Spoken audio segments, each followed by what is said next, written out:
The movie begins in 1914 with young Dietrich playfully teasing his older brother Walter, claiming that he is too fast and invisible. I'm so fast, I'm invisible. Walter chases him through their mansion. Suddenly, the scene shifts to 1945, where Dietrich, now a prisoner, holds a Bible inside a minibus with other prisoners. Nazi soldiers suddenly stop the vehicle as explosions go off nearby. Then Dietrich remembers 1918. Walter, dressed in a military uniform, loads his belongings while their family watches. Their father assures him that they will celebrate his return. Walter says goodbye to each family member, sharing a special embrace with Dietrich. As he leaves, Dietrich runs after the car, begging him to stay. Walter, with tears in his eyes, remains silent. Back in 1945, Dietrich looks out of the minibus and sees human remains scattered on the roadside. The police continue transporting the prisoners until they reach the prison. Inside his cell, Dietrich takes out a book and writes down words he sees scratched onto the walls. Later in 1935, Dietrich attends a seminar in New York. A professor lectures on the same words he saw in prison. Dietrich whispers to his friend Frank about how dull the lesson is. Frank smirks, but the professor notices them. He calls Dietrich to the front of the class, and Dietrich loudly apologizes before the lesson continues. After class, Dietrich and Frank walk out of the lecture hall, still talking about how boring the lesson was. Frank suggests they go somewhere exciting, and Dietrich agrees. By the time they arrive, it is already night. They step inside, and Dietrich is amazed by what he sees. The place is filled with Black Americans enjoying themselves. Then Dietrich notices a band playing jazz. He stands still, listening to the unfamiliar sound of the music. Frank explains what jazz is, and Dietrich admits that he has never felt more alive. A man on stage overhears their conversation and invites Dietrich to play the piano. Without hesitation, Dietrich joins him. The musicians sync their music, and the crowd enjoys their performance. Later, Dietrich and Frank return to their fellow union members. Dietrich brags about how much he loves New York and says that he has never been to a place like this. Then an older pastor tells Frank to take Dietrich and show him the other side of New York as well. The next evening, Dietrich and Frank walk down a dark street and stop in front of a hotel. Frank tells Dietrich to book a room for the night and waits outside. A few moments later, Dietrich returns with a smile on his face and says he only paid $2, which he thinks is a fair price. Frank takes the room key from him and decides to check if it is still fair. Frank enters the hotel and asks the owner to show him the room that his friend just booked. The white owner suddenly grabs a gun and tells him that there is no room. Dietrich steps in, confused by what is happening, but before he can say anything, the owner hits him in the face with the gun and threatens him. They leave the hotel, and Dietrich is visibly shaken by what just happened. Frank then explains the harsh reality, that despite the joy they saw the previous night, people like him live in fear every day. He tells Dietrich that Black Americans do not feel safe or protected. After learning this lesson, Dietrich returns home to Germany. He plays jazz on the piano for his family, using what he learned in New York. When he finishes, his family looks at him with confusion. He briefly explains the music, then tells them that because of what he saw in New York, he no longer wants to be a pastor. His family laughs at his statement.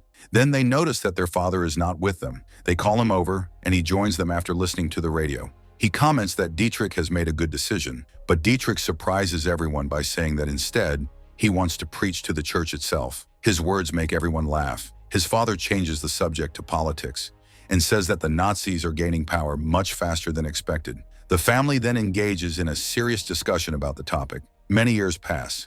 Dietrich and his partner, Niemöller, attend a seminar where a pastor stands at the podium, loudly preaching about the good deeds of the Nazis. The entire crowd claps at the end of each speech, except for Dietrich. After hearing enough, Dietrich stands up and leaves the hall with an angry expression. As he exits, Niemöller follows him, disturbing the people nearby. Outside, Niemöller asks why he is making a scene and drawing attention to himself. Dietrich replies that in God's house they are praising a man, Hitler, who does not seem like a good leader. Niemöller says that Dietrich is exaggerating. Dietrich insists that he is telling the truth and that politics is taking over the church. The two argue but cannot reach an agreement. Eventually, they part ways, and Dietrich returns home. A few weeks later, while walking down the street with his father, Dietrich asks him if he has to be brave in all situations. His father listens and tells him that he will give him advice when the time comes. Meanwhile, at Kaiser Wilhelm Church, where Dietrich is invited to preach one morning, he stands nervously backstage. The main bishop notices him and offers words of comfort, guessing that he is afraid to stand in front of the crowd. When it is time, Dietrich steps up to the podium. He begins his sermon with a Bible verse that carries a strong and critical message. His words quickly capture everyone's attention. As he continues, he makes it clear whom he is addressing. The Nazi generals and soldiers in the audience give him frowning looks. Eventually, they stand up and leave before he finishes. After the sermon, Dietrich stands at the church entrance to see off the guests. To his surprise, many attendees thank him, saying that this is the first time they have heard the truth from the church after so long. The main bishop also approaches him and expresses his gratitude, saying that he is relieved to have found someone who stands for the truth. He then tells Dietrich that he has a mission for him. In the bishop's office, he explains that he wants to send Dietrich to England to spread the truth for the world to hear. Dietrich agrees. When he arrives in England, he meets with local bishops and tells them that the Nazis have infiltrated the church. He explains that Jewish people are no longer safe in their own country and that even children in Sunday school are being recruited into Nazi camps. At first, the bishops refuse to interfere, arguing that this is Germany's problem, not the world's. However, one bishop stands up for Dietrich and convinces the others to take action. Then Dietrich lays out the message they will publish in the press to inform the world. After completing his mission, Dietrich flies back to Germany. As soon as he arrives, a group of men approaches him and asks if he is Dietrich Bonhoeffer. He cautiously asks who wants to know. Before he can react, they grab him, drag him into their car, and drive away. When the car stops, Dietrich looks around in confusion and sees Niemöller standing in front of him. Niemöller then admits that he is the one who kidnapped him from the airport. He asks for forgiveness for not believing Dietrich before. He now realizes how foolish he was, seeing the current state of the church. Niemöller tells Dietrich that he has gathered over 23 students to teach them about the true God they deserve to learn about. He has also found them a good teacher. Dietrich, unaware that Niemöller is talking about him, praises the idea and says he is happy with it. But when Niemöller reveals that Dietrich himself is the teacher, he hesitates. He says that he cannot teach because his heart is broken. Niemöller convinces him that he can do it. After thinking for a moment, Dietrich agrees and goes to meet his students. After spending some time with them, Dietrich begins to love the idea. He starts giving his heart to his students and tells them to listen to a gospel song about longing for home. As he reflects on the song, the scene shifts to the present, where Dietrich, now in his prison cell, sobs while trying to sing it out loud. He then prays to God to save him, and tears fall from his eyes. At that moment, the sounds of bombs and explosions shake the prison. The impact destroys parts of the building, allowing prisoners to escape, including Dietrich. As they all rush outside, Dietrich tells them to stand still when he sees guards aiming their guns at them. One prisoner ignores the warning, believing he is free, and runs. The guards immediately shoot him in front of everyone. The movie then flashes back to Dietrich reading a magazine with his students about the Nazis' cruelty. He decides to return to Berlin. However, since the roads are occupied by soldiers, he and his students have no choice but to travel on foot. When they arrive, Dietrich sees smoke rising from the ruins of the city. The destruction saddens him. The next morning, he goes to Niemöller's church. For the first time, Niemöller preaches the truth openly in front of the crowd. The Nazi generals and soldiers frown at him, then leave in silence. That night, the Nazi general arrives at Niemöller's house to take him, while everyone is gathered inside. Niemöller, already prepared for this moment, opens the door. The general suddenly punches Dietrich in the stomach, then orders his men to burn down the entire house. Later, Dietrich wakes his sister's husband, Hans, and tells him that they need to talk. They gather in the living room to plan a way to save the people. Dietrich's students try to convince him not to go along with the plan, saying that it is against their faith. However, Dietrich agrees with Hans's idea to assassinate Hitler and end the suffering. Hans tells Dietrich that to succeed, he must pretend to join the Nazis. He explains that they need to be close to their enemy in order to strike. Dietrich hesitates but eventually agrees.